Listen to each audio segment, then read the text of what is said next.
welcome back to the Insect Nerd, where we talk about insects and different inverts.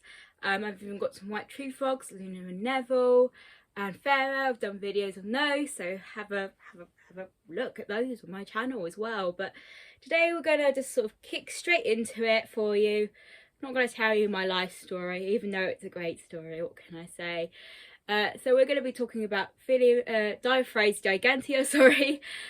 These guys are called giant bean insects, commonly, and they are commonly found in the stick insect trade. I've had these guys for a long while now, and sadly they are starting to die off, but I just wanted to show you them and sort of discuss their care with you. I would recommend them as a beginning stick insect species, just because even though they are quite big, they are very interesting compared to something like an Indian stick insect, which they're lovely, don't get me wrong. I kept them when I was younger. They were my first stick insect. However, if you know, it kind of, you know, if you're, there's so many different types of stick insects, and the Indian stick insect is just so dull in comparison, in my own opinion. I wish I thought the, you know, I wish I could sort of raise these when I was a bit younger, but I found out about these a bit later on, and they are fantastic. I absolutely love them. They're one of my favourite species that I keep now. Very active, you know, they don't just sit still. Loads of people think stick insects just sit still. Why would I want to keep a stick insect? I have to keep a bunny rabbit instead. Let me tell you, those bunny rabbits are so hard work. So, you know, oh, you know, they need high standards. I don't know where the other one went. It's probably on my back, but it will come around in a minute. So this is the female. Females are usually very lovely and bright green, bigger than the males, about 16 centimeters, and the male have smaller antennae. I don't know where the male's gone. Yeah, he's on my back. He's on my back. Look, there we go. He's flown off. He's had enough. He says stop filming me. Just a second. Yeah, so basically the female is much bigger than the male. Male's got wings. Female only has wing buds, so she can't actually fly. The male can fly very well and has very good fan-like wings. He's only about, what, 10 centimeters in length, I think. The males normally are, and they have a sort of antenna span of around, I think 13 centimeters on average. Can't remember, I haven't measured them exactly, but that's just sort of the average. Their care is pretty simple. They don't eat ivy. So many people think they get stick insect sniffing. Every stick insect eats ivy, and that's not always the case.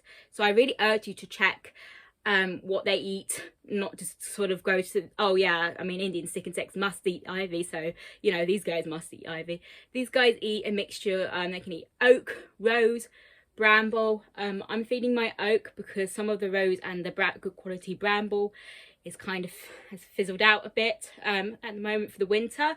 They really are doing very well on oak. You can put them in, so I would say for little ones, so these guys are okay to go into something like a tall vivarium or terrarium, or even a net. I put mine mostly in a net. When they are a bit younger, I put them in a smaller net, so when they're small nymphs, because I don't want them to fall and hurt themselves, because they're quite clumsy, and they're more sort of susceptible to death if they fall. You should put plenty of sort of, I know he's on my head by the way, I don't really care. You should put plenty of food plants in there, and maybe a few logs, but not maybe when they're younger, because that could squash them. When they're older, put plenty of logs in there so they can sort of grip hold of that. Plants and stuff need to be up high, so I've in my enclosure, I'll show you another time, or I'll put it on the screen. I've put like a little round tub inside my vivarium so I can boost the food plants up so they can hang upside down, and they don't really, they're full adults now, so they don't need to shed. He's flown off. I'm just going to ignore him. He's all right, he's fine. A bug's got to do what a bug's got to do. Yeah, so it's just sort of, yeah, making sure the food plants are high enough so that if they are sort of still not adults yet, they can shed. But even so, they do like the food plants high up. The younger ones, sort of nice small net. Food plants, obviously, I would say still in water.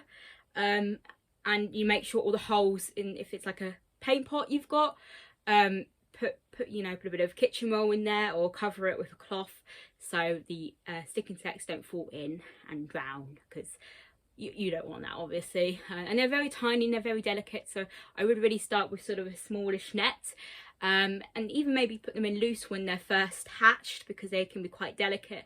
And then when they get to sort of into star L4 as a stick insect, maybe put the food plants in water.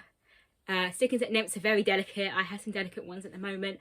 I'm not even going to put them on camera because they're very delicate. They're not these ones, they are metallic stick insect nymphs, and you know, their survival is sort of 50-50. I mean, it's always 50-50, but in that case it's probably less actually than 50-50. But these guys are really easy to care for, and I just wanted to show you. I probably will do a more in-depth how to set up enclosure thing for you guys, but I just want to say that these guys are on my top stick insect list. You know, the care is really simple. Obviously you have to spray them. They drink from the air, but they can drink from the leaves as well. You know, the nymphs do need that extra help with food plants, so I cut the leaves to allow them to eat, because their mandibles are not as thick and they struggle to get through the sort of the hard leaves. Look at you, they're quite gorgeous, and I think, you know, many people think, oh, stick insects are horrible, but I think she's beautiful. Yeah, these guys are from like the Caribbean as well, so it's quite weird because they can sort of handle room temperature. Which I don't mean really cold, I mean probably 18 to 20 degrees Celsius. 20 degrees Celsius is probably better. Don't put them too close to a window. Mine are in my room, but I'm kind of in the spare room doing filming at the moment to get some peace. But yeah, they're beautiful things. All food plants must be washed as well. That's actually a very important thing. I use a shower head, or I soak them in water, because what will happen, there will be pests in there, or if you get it from a park, somebody could have sprayed pesticides and you wouldn't know. So I just be really careful and wash them thoroughly, and make sure you know what food plant you're getting. ID it if you need to. Don't be embarrassed about it. Not everybody's a plant expert. I knew of some plants before, but I only know what some things are. Like, for example, my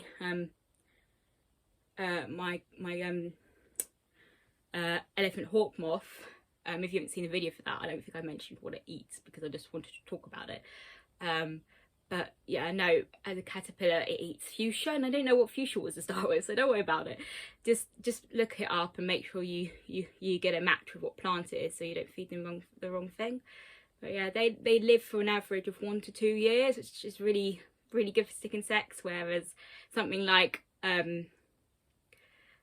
you know, like an Indian stick insect lives a couple of weeks. Some people say they live for a year, but I don't really believe them, because honestly, you can give them the best help and they will still die after a couple of weeks, a couple of months. Most stick insects are like that, but there are some, like the giant stick insects, like Diaphrades Gigantea. These guys, that's what the scientific name is. I think I mentioned it at the beginning. And I've got some jungle nymphs as well, which they're a bit tiny. They are on my video of the expo, the Seas Expo I went to a couple of weeks ago, if you want to see them. But yeah, these guys are really cool, really easy to handle. I mean, the males do fly off occasionally, but the females are very easy to handle, and I do recommend them.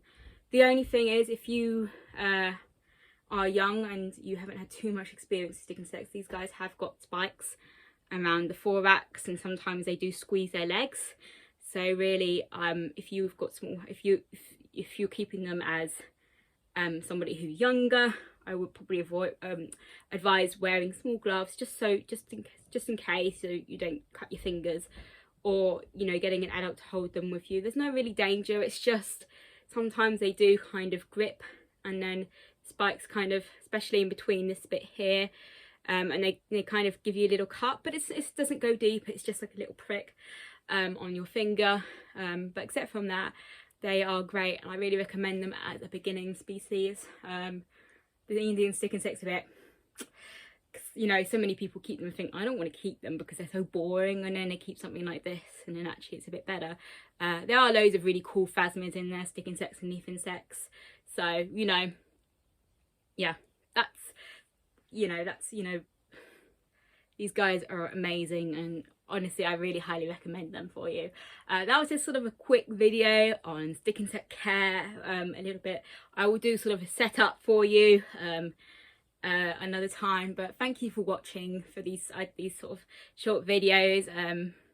But if you want more information on stick insects or my white tree frogs, also have a look at my other videos on the white tree frog nutrition and my crested gecko and what I got at the expo. Have a look on my channel, and if you want to find out more information about these guys, go to my website www.theinsectnerd.co.uk. If you want to follow me on Instagram, see what these guys doing, what everybody else is doing, follow me at the Insect Nerd 97.